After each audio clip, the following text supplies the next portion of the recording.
Hi friends, welcome to my channel. శౌర్యని చూసి good news చెప్పిన డాక్టర్, జ్యోత్స్న చంప పగలగొట్టిన దశరథ. అసలు ఇదంతా ఎలా జరగబోతుందనేది ఈ వీడియోలో తెలుసుకుందాం. ఇక కార్తీక్ అయితే ఇంటికైతే వెళ్తాడు. వెళ్ళిన తరువాత ఇక కాంచనని తలెత్తి చూడలేకపోతాడు. అప్పుడు ఇక కాంచన అయితే, ఏంట్రా, కనీసం నా వైపు చూడని కూడా చూడడం లేదు, నా ముఖం కూడా చూడడం నీకు ఇష్టం లేదా అని అడుగుతూ ఉంటుంది కాంచన. ఏంటమ్మా అలా మాట్లాడతావు అని అంటూ ఉంటాడు కార్తీక్ అయితే. మరి ఇంకెలా మాట్లాడాలిరా, కనీసం తలెత్తి కూడా నా వంక చూడడం లేదంటే నేనేమనుకోవాలి? అంటే నేను నీ భార్యని వేధిస్తున్నానని, తిడుతున్నానని, నీకు నా మీద కోపం వచ్చిందని నాకు అర్థమైంది. నా బాధని కూడా అర్థం చేసుకోరా. ఎప్పుడైతే దీప ప్రెగ్నెంట్ అయిందో ఆ రోజు నుంచి మా అమ్మాయి దీపకి పుడుతుందని ఎన్నో ఆశలు పెట్టుకున్నాను. సడన్గా ఇప్పుడు తల్లి కావాలా బిడ్డ కావాలా అని డాక్టరు అడిగారని దీపని హాస్పిటల్లో అడ్మిట్ చేశావు. దీపని జాగ్రత్తగా ఉండమంటే తను అశ్రద్ధ చేసి ఇప్పటికి ఈ స్థితికి తీసుకొచ్చుకుంది. అందుకనేరా దాని మీద కోపం అని అంటూ ఉంటే అప్పుడే ఇక కార్తీక్ అయితే, మనం ఎన్నో అనుకుంటామమ్మా, అవన్నీ జరగాలని దేవుడు రాసి పెట్టుండాలి కదా, అవన్నీ జరుగుతాయని కూడా నమ్మకం లేదు అని కార్తీక్ అయితే అంటూ ఉంటాడు. అప్పుడే ఇక అనసూయ అయితే, ఇదిగో బాబు క్యారేజీ, దీపకి ఎలా ఉంది అని అడుగుతూ ఉంటుంది అనసూయ. దీపకి ఎలా ఉందని నువ్వన్నా అడగగలిగావు పెద్దమ్మ, మా అమ్మ మాత్రం ఆ మాట అడగలేకపోయింది అని అంటూ ఉంటాడు కార్తీక్ అయితే. అప్పుడే ఇక కాంచన షాక్ అయిపోయి చూస్తూ ఉంటుంది.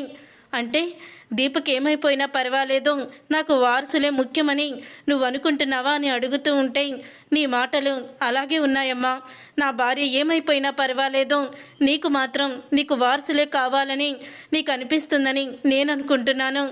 ఈ ప్రపంచంలో పిల్లలు లేని వాళ్ళు చాలామంది ఉన్నారమ్మా. అందరూ కూడా ఇలాగే బాధపడుతూ ఉంటారు పిల్లల కోసం. కొంతమందికి పిల్లలు పుట్టి చనిపోతూ ఉంటారు, వాళ్ళు కూడా జీవితాంతం పిల్లలు లేకుండానే బాధపడుతూ ఉంటారు. అలాంటి వాళ్ళు చాలామంది ఉన్నారమ్మా. ఇలాగే నీకులాగే గొడవ పడుతూ ఇక ఇంట్లో రణరంగులా సృష్టించుకుంటే ఎవ్వరి జీవితాలు కూడా సరిగ్గా ఉండవు అని అంటూ ఉంటాడు కార్తీక్ అయితే. ఇక కార్తీక్ మాటలకి ఇక కాంచన అయితే చాలా బాధపడుతూ ఉంటుంది.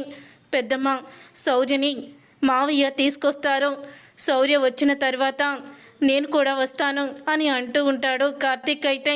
మరి వాళ్ళ అమ్మ గురించి అడిగితే ఏం చెప్తావు బాబు, అది అసలే తనకి చెల్లెలు పుడుతుందని, బుజ్జి పాపాయి పుట్టిన తర్వాత ఎలా ఆడించాలని ఆ చిన్నపిల్ల, ఆ పసి మనసు ఎంతో ఆరాటపడుతుంది, మరి దానికేం సమాధానం చెప్తావు అని అనసూయ అడుగుతూ ఉంటుంది. మీ అమ్మకైతే అర్థమయ్యేలా సమాధానం చెప్పావు, పసి మనసు కదా, దానికి అర్థం కాదు, మరి దానికి ఎలా చెప్తావు బాబు అని అంటూ ఉంటే, ఆ దేవుడు సమస్య ఇచ్చినప్పుడు దానికి పరిష్కారం కూడా చూపిస్తాడు పెద్దమ్మ. నా కూతురికి ఎలా నచ్చ చెప్తే అది కూల్గా ఉంటుందో ఆ దేవుడే చూసుకుంటాడు, ఆ సమయానికి ఆ దారి వెతుక్కుంటూ వస్తుంది అని కార్తీక్ అయితే చెప్పేసి వెళ్ళిపోతాడు. అలా చెప్పేసి వెళ్ళిపోయిన తర్వాత ఇక కాంచన దగ్గరికి జ్యోత్స్న అయితే వస్తుంది. ఇక జ్యోత్స్న వచ్చి, ఏంటత్తా, నీ కోడలు నిన్ను అంత మోసం చేస్తూ ఉంటే అసలు నువ్వెలా ఊరుకున్నావు, నిలదీయాల్సింది పోయి కడుపులో ఉన్న బిడ్డని చంపుకుంటుంది కదా అని అడుగుతూ ఉంటుంది జ్యోత్స్న. నాకు కోడలు కావాలనే కడుపులో ఉన్న బిడ్డని చంపుకుంటుందని నీకెవరు చెప్పారే అని అడుగుతూ ఉంటుంది కాంచన అయితే. వాళ్ళు చెప్తుంటే నేను విన్నాను, వాళ్ళు తీరు అలాగే ఉంది, నిన్ను మోసం చేస్తున్నారత్తా, నిలదీసి అడుగుదాం పదా, అసలు హాస్పిటల్లో ఏం జరుగుతుందో తెలుసుకోవాలి అని అడుగుతూ ఉంటుంది జ్యోత్స్న. అసలు నువ్వెవరు, నా కోడల గురించి తెలుసుకోవడానికి నీకేం అర్హత ఉంది, ఏం హక్కు ఉందని నా కోడల గురించి నువ్వు పట్టించుకుంటున్నావు? తను ఒక పని మనిషి గురించి నువ్వు పట్టించుకోవాల్సిన అవసరం లేదనుకుంటా అని అంటూ ఉంటుంది కాంచన. ఒక్కసారి జ్యోత్స్న షాక్ అయిపోతూ ఉంటుంది. శభాష్, భలే చెప్పావు నువ్వు అని అంటూ ఉంటుంది అనసూయ అయితే పక్కనే ఉండి. ఏంటత్తా, అంటే నువ్వు ఏం మాట్లాడుతున్నావు? నీ దృష్టిలో దీప ఒక పని మనిషి, వాళ్ళు పని చేసేవాళ్ళు లీవ్ అడిగి వాళ్ళు నెల రోజులు సెలవు పెట్టారు, మీరు సెలవు ఇచ్చారు, ఇక వాళ్ళ గురించి నీకు అనవసరం. నా కొడుకు కోడలి విషయంలో జోక్యం చేసుకోవద్దు, ఆ హాస్పిటల్ వైపు కూడా నువ్వు వెళ్ళొద్దు. నీ మాటలు విని నేను హాస్పిటల్కి వచ్చానంటే నా కొడుకు దగ్గర నేను నమ్మకాన్ని కోల్పోతాను అని అంటూ ఉంటుంది కాంచన. అది కాదత్తా, వాళ్ళు నిన్ను మోసం చేస్తున్నారు, నీకు అది తెలియడం లేదా అని అడుగుతూ ఉంటుంది జ్యోత్స్న. నా కొడుకు కోడలు ఎప్పటికీ కూడా నన్ను మోసం చేయరు. వాళ్ళు ఒకళ్ళని బాధ పెట్టి బాగుకోవాలని ఎప్పుడు కూడా అనుకోరు అని అంటూ ఉంటే ఆ మాట విని జ్యోత్స్న అయితే, అంటే అత్త, నువ్వు బాగా కార్తిక్ బాబు మాటలు విని మోసపోతున్నావు, నీ వారసుల్ని చంపుతూ ఉంటే నువ్వు మౌనంగా ఉంటున్నావు అని అంటూ ఉంటుంది జ్యోత్స్న. చూడు, నీకు పెళ్ళి కాలేదు కాబట్టి బంధం విలువ తెలీదు. పెళ్ళయ్యి నీకు కూడా ఒక బిడ్డ ఉండుంటే అప్పుడు నీకు తెలిసేది. ఏ తల్లి కూడా కూతుర్ని కొడుకుని కడుపులో ఉన్న బిడ్డని చంపుకోవాలని అనుకోదు. దాని వెనకాల ఎంతో బలమైన కారణం ఉంటే తప్ప ఏ ఆడది కూడా తన కడుపులో ఉన్న బిడ్డని చంపుకోవాలని అనుకోదు అని అంటూ ఉంటుంది కాంచన. ఇక మా గురించి నువ్వు ఆలోచించడం మానేసి మీ అమ్మ గురించి ఆలోచించడం మొదలుపెట్టు అని చెప్పి జ్యోత్స్నాని అక్కడి నుంచి పంపించేస్తుంది. అప్పుడు ఇక జ్యోత్స్న అయితే, అత్త ఎంత చెప్పినా కూడా నా మాట వినడం లేదు, ఏం చెయ్యాలి అని ఆలోచిస్తూ బయటికైతే వెళ్తూ ఉంటుంది. అప్పుడు ఇక శౌర్య ఫోటో అయితే కనపడుతుంది. అవును, ఇది ఉంది కదా, దీన్ని అడ్డం పెట్టుకొని హాస్పిటల్కి వెళ్తాను, దీన్ని రెచ్చగొట్టి హాస్పిటల్లో సునామీని సృష్టిస్తాను అని అంటూ ఉంటుంది జ్యోత్స్న. తర్వాత ఇక దశరథ్కైతే కార్తిక్ ఫోన్ చేస్తాడు. దశరథ్కి ఫోన్ చేసి, మావయ్య మీరు వెళ్ళి శౌర్యని స్కూల్ నుంచి తీసుకుని ఇంటికి తీసుకువెళ్ళండి అని అంటూ ఉంటాడు. నేను ఇంటికి తీసుకువెళ్ళాలా? ఇప్పుడు శౌర్య మా అమ్మ ఎక్కడా, మా డాడీ ఎక్కడా అంటే నేనేం చెప్పాలరా అని దశరథ అడుగుతూ ఉంటాడు కార్తిక్ని. అది కాదు మావయ్య, దీని గురించి నువ్వేమీ ఆలోచించుకో. నా కూతురికి ఏం చెప్పాలో, ఏం చెప్తే నా కూతురు నమ్ముతుందో నాకు తెలుసు. మీరేమీ కంగారు పడొద్దు, స్కూల్ దగ్గరికి వెళ్ళండి మావయ్య, టైం అవుతుంది అని అంటూ ఉంటాడు. కార్తీక్ అయితే సరేరా స్కూల్ దగ్గరికే వెళ్తాను అని దశరథ అయితే ఇక స్కూల్ దగ్గరికి అయితే బయలుదేరి వెళ్తాడు. ఏంటి బావా, ఇంటికి వెళ్ళావు కదా, అత్త ఏమంటుంది అని దీప అడుగుతూ ఉంటే, ఏమంటుంది, అమ్మ బాధ అమ్మది కదా, తనకి నిజం తెలియక అలా మాట్లాడుతుంది, నిజం తెలిస్తే అమ్మ కూడా నీకు సపోర్ట్ చేస్తుంది అని అంటూ ఉంటాడు కార్తీక్. మరి నాన్నకి నిజం చెప్పేసినట్టే మరి అత్తయ్యకి కూడా నిజం చెప్పేయచ్చు కదా బావా అని అంటూ ఉంటుంది దీప. అది కాదు దీప, ఇప్పుడు అందరికీ నిజం తెలిస్తే జ్యోత్స్నాకి కూడా ఖచ్చితంగా నిజం తెలిసిపోతుంది. జ్యోత్స్న మామూలుది కాదు, అత్తకి బోన్ మ్యారో ట్రీట్మెంట్ జరపకుండా అత్తని చంపేయాలని కూడా ఆలోచిస్తుంది. అంత క్రిమినల్ బ్రెయిన్ది. అందుకని ఈ విషయం మావయ్యకి తప్ప ఎవరికి తెలియకూడదని ముందు నిర్ణయించుకున్నాం కదా, అదే మాట మీద వెళ్దాం, నువ్వేమీ కంగారు పడుకో, జరగాల్సింది జరుగుతుంది అని అంటూ ఉంటాడు కార్తిక్. అయితే ఇంతలో ఇక హారిక అయితే వస్తుంది. డాక్టర్, దీపక్ అన్నీ కూడా పెట్టొచ్చు కదా అని కార్తిక్ అడుగుతూ ఉంటే, తను శుభ్రంగా అన్నీ తినొచ్చు, తనకి అసలు ట్రీట్మెంట్ మొదలయ్యేది 2 రోజుల తర్వాత, అప్పుడే ఒక ఇంజెక్షన్ చేస్తే అప్పుడు కడుపులో ఉన్న బిడ్డ కరిగిపోతుంది, బోను మేరాకి అదే ఇంపార్టెంటు అని అంటూ ఉంటుంది హారిక. అయితే అప్పుడే దీప కళ్ళల్లో నీళ్ళొస్తాయి. బాధపడుకు దీప అని అంటూ ఉంటుంది హారిక. నేను ఇప్పటి వరకు చాలా కేసులు డీల్ చేశాను, కష్టాలు ఆనందాలు అన్నీ కూడా పేషెంట్ కళ్ళల్లో చూశాను, కానీ మొదటిసారి తల్లిని కాపాడుకోవడానికి నువ్వు నీ బిడ్డని త్యాగం చేస్తున్నావు. నీ ఎమోషనల్ని చూస్తూ ఉంటే నిజంగా నిన్ను చూస్తుంటే నాకు చాలా గర్వంగా ఉంది. ఒక ఆడపిల్ల తన తల్లిని కాపాడుకోవడానికి ఇంత సాహసం చేస్తుందా అని నాలో నేనే గర్వపడుతున్నాను అని అంటూ ఉంటుంది హారిక. అయితే ఆడదానిగా పుట్టడం దేవుడిచ్చిన వరం అంటారు, కానీ కొంతమంది ఆడవాళ్ళుగా పుట్టకూడదని కూడా అనుకుంటూ ఉంటారు. కానీ మగపిల్లల కన్నా ఆడపిల్లలే తల్లిదండ్రుల్ని అర్థం చేసుకుంటారు. నువ్వు మరోసారి ఆడపిల్లగా పుట్టి నీ తల్లి రుణం తీర్చుకుంటున్నావు అని అంటూ ఉంటుంది హారిక. ఈ రోజుల్లో నాకెందుకో, అయినా ఎటుపోతే నాకెందుకు అని వృద్ధాశ్రమంలో పడేసేవాళ్ళు చాలామంది కూడా ఉన్నారు. వాళ్ళ ఫ్యామిలీని చూసుకుంటూ వీళ్ళు అడ్డని చెప్పి వాళ్ళని దూరం పెట్టే వాళ్ళు కూడా ఉన్నారు. కానీ నువ్వు మాత్రం నీ బిడ్డని దూరం చేసుకొని నీ తల్లిని కాపాడుతున్నావు. నిజంగా నిన్ను కన్నందుకు మీ అమ్మ నాన్న చాలా అదృష్టవంతులు అని హారిక అయితే ఇక పొగుడుతూ ఉంటుంది. తర్వాత ఇక జ్యోత్స్న అయితే శౌర్య స్కూల్ దగ్గరికి అయితే వెళ్తుంది. అప్పుడే శౌర్య బయటకైతే వస్తూ ఉంటుంది. రా శౌర్య వెళ్దాము అని అంటూ ఉంటుంది జ్యోత్స్న. అదేంటి నువ్వొచ్చావు, మా నాన్న కదా రావాల్సింది అని అంటూ ఉంటే, మీ నాన్న మీ అమ్మ హాస్పిటల్లో ఉన్నారు, నిన్ను కూడా అక్కడికి తీసుకురమ్మన్నారు అని అంటూ ఉంటుంది జ్యోత్స్న. ఏంటి, మా అమ్మ నాన్న హాస్పిటల్లో ఉన్నారా, నన్ను అక్కడికి తీసుకురమ్మని చెప్పారా, ఏంటి నువ్వు చెప్పేది అని అడుగుతూ ఉంటుంది. శౌర్య అయితే, అవును మీ అమ్మ నాన్న హాస్పిటల్లోనే ఉన్నారు, మీ బుజ్జి పాప చనిపోబోతుంది, మీ బుజ్జి పాపని మీ అమ్మే చంపేస్తుంది అని అంటూ ఉంటుంది. జ్యోత్స్న, ఏం మాట్లాడుతున్నావు నువ్వు, బుజ్జి పాప త్వరలోనే బయటకు వస్తుందని, తనతో ఆడుకోవచ్చని మా అమ్మ చెప్పింది, మా అమ్మ అలా చంపదు, మా అమ్మకి అలా చంపడం కుదరదు అని మా అమ్మ నా కోసం ఏదైనా చేస్తుంది, మా అమ్మ అలాంటిది కాదు అంటూ శౌర్య అయితే కంగారు పడిపోతుంది. నువ్వే వెళ్ళడుగు, కడుపులో ఉన్న బుజ్జి పాప చనిపోతుందా అంటే మీ అమ్మ ఎటువంటి సమాధానం చెప్తుందో నువ్వే విను అని అంటూ ఉంటుంది జ్యోత్స్న. అప్పుడే పద వెళ్దామని శౌర్య అనడంతో శౌర్యని తీసుకుని ఇక కారు అయితే ఎక్కుతూ ఉంటుంది జ్యోత్స్న. శౌర్యని తీసుకొని వెళ్తున్న జ్యోత్స్నని శౌర్యని తీసుకువెళ్ళడానికి వచ్చిన దశరథ అయితే చూసేస్తాడు. ఇక దశరథ చూసి, ఇదేంటి శౌర్యని జ్యోత్స్న ఎక్కడికి తీసుకువెళ్తుంది, అసలు జ్యోత్స్న శౌర్యని తీసుకొని ఎటువైపు వెళ్తుందో వెళ్ళాలి, మళ్ళీ శౌర్యని అడ్డం పెట్టుకొని ఏదైనా ప్లాన్ చేస్తుందా, ఈసారి మాత్రం శౌర్యని అడ్డు పెట్టుకొని తను ఏదైనా ప్లాన్ చేస్తే జ్యోత్స్నని అస్సలు కూడా క్షమించను అని అనుకుంటూ దశరథ జ్యోత్స్నని ఫాలో అవుతూ అయితే వెళ్తూ ఉంటాడు. అప్పుడే ఇక జ్యోత్స్న కారు హాస్పిటల్ వైపుకైతే తిరుగుతుంది. ఇదేంటి, దీప ఉన్న హాస్పిటల్కి అయితే జ్యోత్స్న కారు వెళ్తుంది అంటే శౌర్యని జ్యోత్స్న హాస్పిటల్కి తీసుకువెళ్తుందా, అసలు జ్యోత్స్న ఎందుకు ఇలా చేస్తుంది, దీనికి ఎందుకు ఇంత ఆత్రం అని అనుకుంటూ ఉంటాడు దశరథ అయితే.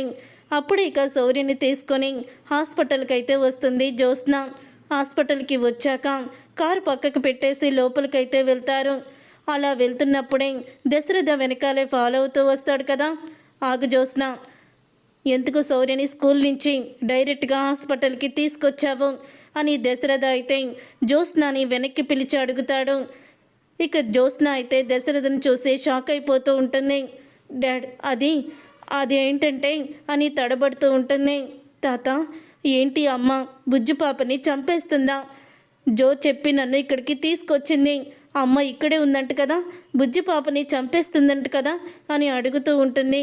శౌర్య, ఇవన్నీ నీకెవరు చెప్పారు అని అడుగుతూ ఉంటే, ఇంకెవరు, జోనే నన్ను తీసుకొచ్చింది, మీ అమ్మని గట్టిగా అడుగు అని నన్ను ఇక్కడికి తీసుకొచ్చింది అని అంటూ ఉంటుంది శౌర్య అయితే. ఆ మాట విని ఇక దశరథ కోపంతో రగిలిపోతూ జ్యోత్స్న చెంప పగలగొడతాడు. అప్పుడే ఇక జ్యోత్స్న అయితే, డాడీ అని అనగానే, పని మనిషి కూతురుతో నీకేం పని అని అంటూ ఉంటాడు.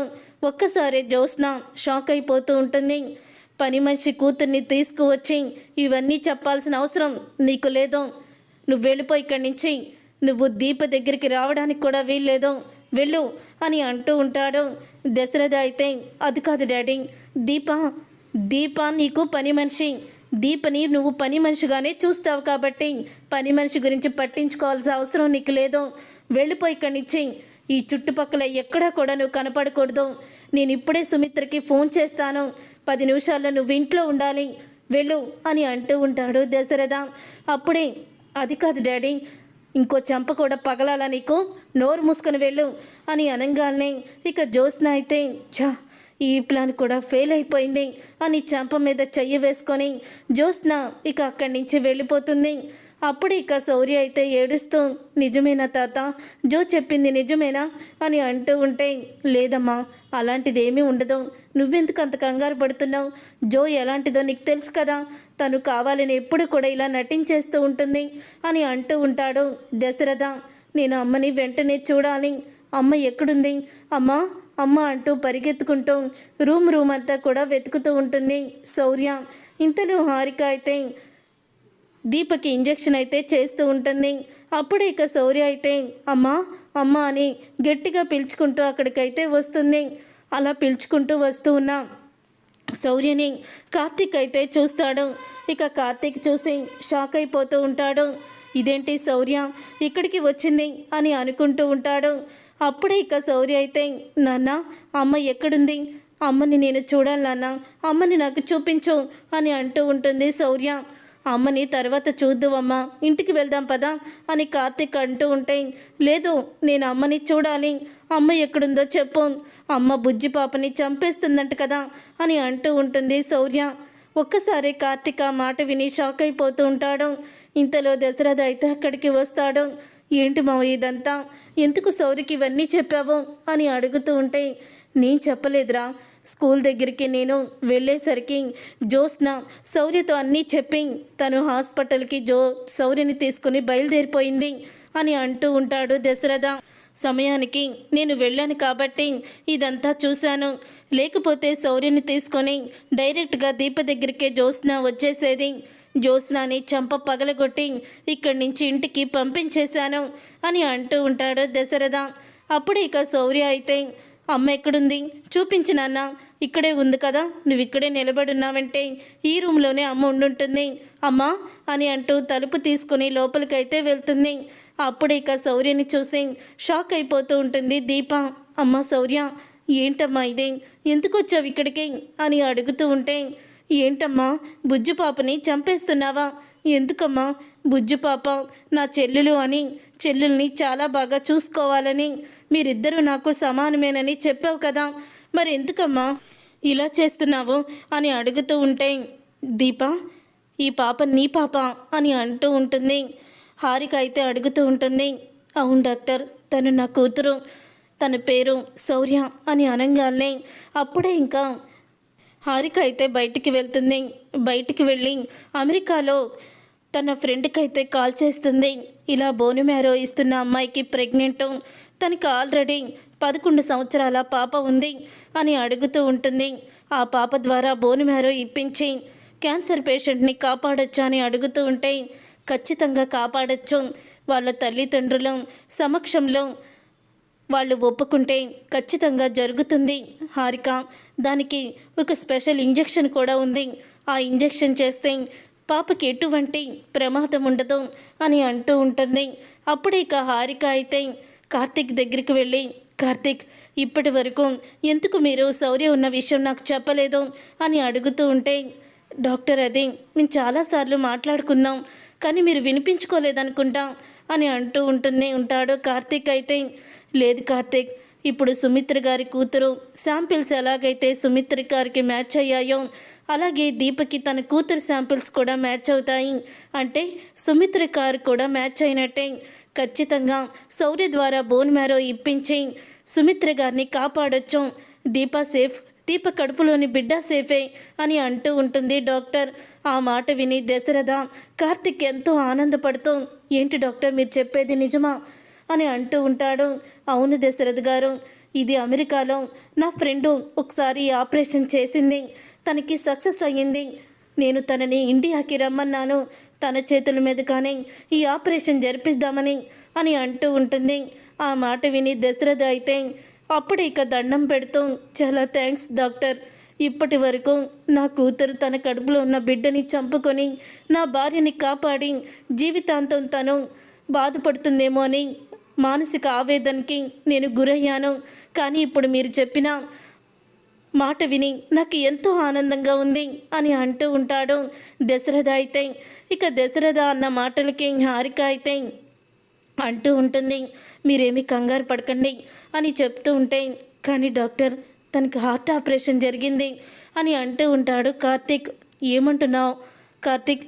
అవును డాక్టర్, తనకి హార్ట్ ఆపరేషన్ జరిగింది అని అనగానే అప్పుడే ఇక హారిక మళ్ళీ తన ఫ్రెండ్కి కాల్ చేస్తుంది. తనకి హార్ట్ ఆపరేషన్ జరిగిందంటే అని అనగానే, ఏమీ పర్వాలేదు, నేనున్నాను కదా, నేను చూసుకుంటాను, నేను అమెరికా నుంచి 2 డేస్లో వస్తాను, ఆ అమ్మాయిని కూడా మొత్తం టెస్టులు చేయించి అబ్జర్వేషన్లో పెట్టండి, ఖచ్చితంగా బోన్ మ్యారో అమ్మాయి చేత ఇప్పించి అటు క్యాన్సర్ పేషెంట్ని ఇటు తల్లి బిడ్డల్ని కూడా కాపాడదాము అని ఆవిడ చాలా కాన్ఫిడెన్స్గా చెప్తుంది.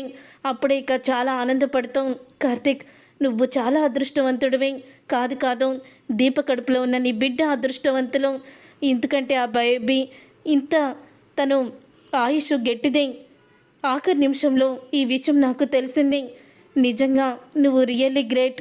నీ బిడ్డని కాపాడుకుంటున్నావు.